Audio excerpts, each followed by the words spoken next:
I tried the AI video maker to see what you can do with it. To start creating a video, you need to click on New Video. Then you have an option to create a video with AI.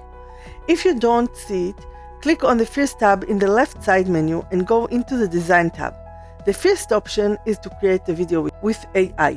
In Canva, you need to have clips or images to create a video that you uploaded. You can upload them from your computer or use media you have uploaded before. Click on every clip that you want to use in the video and give a short description in the box of what your video is about. In my case, I created it for a demo, so I used some images of smartphone gadgets and gave it a simple prompt. It created a slideshow with the images and text. I have to say the AI recognized the images I provided, and the text was on point. And it also didn't take the images in the order they were uploaded. Instead, it rearranged them in a way that made more sense for the video. You get a video with slides, transitions, and music. The music is from Canva's library, which includes tracks from Epidemic Sound, so you can use it on YouTube.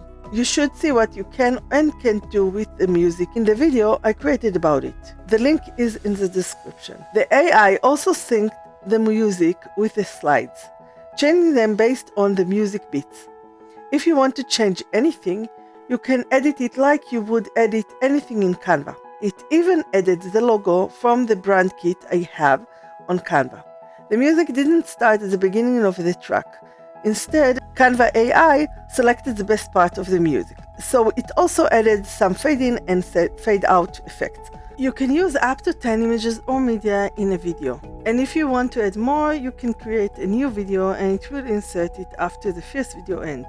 It creates the next part as a separate video. If you want to make it one continuous video, you can change the style and continue the music from the first part. You can also add transition between the parts and delete the logo that was in the end of the video to make it a single video. Overall, it is very impressive what you can do with so little. Subscribe and like, and I will see you in the next video.